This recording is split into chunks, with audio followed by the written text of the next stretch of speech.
ঘটনা হয়েছে আমি চট্টগ্রাম মেডিকেলে ছিলাম, চিকিৎসা চালাইতে পারতেছি না, আমাকে ঢাকা ট্রান্সফার করে দিছে। আমার হাত পিছনে পুরা গেছে আর এটা লাগিয়ে গেছে।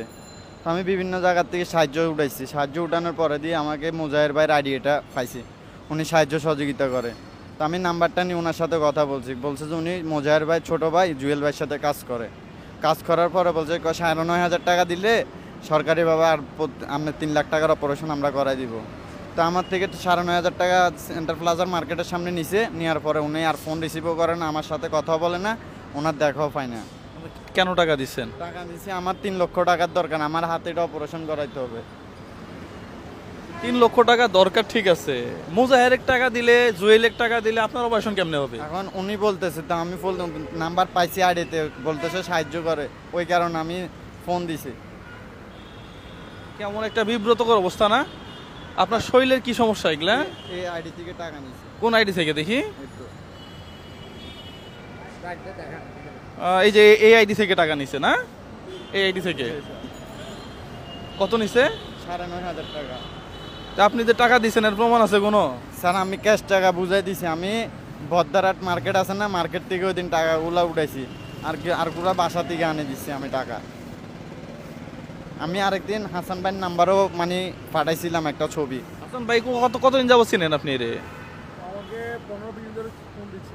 15-20 দিন আপনাকে ছবি পাঠাইছিলাম হোয়াটসঅ্যাপে। 15-20 ধরে আমি বলছি ভাইয়া আমি অসহায়, আমার এটা একটু সলভ করে দেওয়ার জন্য। আপনার শরীরের অবস্থা তো খুব খারাপ দেখি। ওহো, ইয়া করেন এগুলা কি? এটা আমি তো বাবুসি কাজ করতাম। হ্যাঁ। 18 অক্টোবর মাসে আমার গরম তেলের স্লিপ গাড়ি, রান্নার তেল পরে গরম তেল, কেউ আমাকে উদ্ধার করে নাই। তারপর পাশে চুলা ছিল, ওই লিলেন গেঞ্জি ছিল, আগুন ধরে গিয়েছে, বেশি ক্ষতি হয়েছে আমার ওইখানে। আমার আব্বু একজন রাজমিস্ত্রি কাজ করে, এতটুকু সামর্থ্য নাই যে মানে অপারেশনটা করবে ন্যাশনাল বার্ড ইউনিক হাসপাতালে। এনার কাছ থেকে টাকাটা নেওয়া কি ঠিক হয়েছে? আমাদের কথা বলে আমরা কি কোথাও বিকাশ, নগদ, রকেট নাম্বার দিয়ে বলি যে এখানে টাকা দেন? এই যে এত জায়গাতে কাজ করি, কোথাও বলি যে ভাই এই নাম্বারটা আমাদের, এখানে টাকা দেন?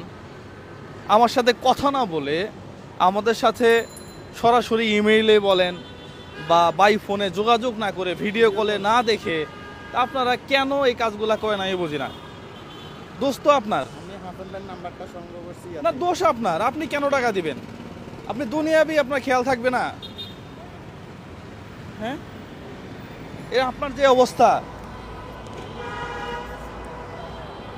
আপনি টাকা পড়ছে ওই যে বাবুর্চি কাজ করতে গেছে এরকম, এমন সময় আসছে পকেটে নাই টাকা।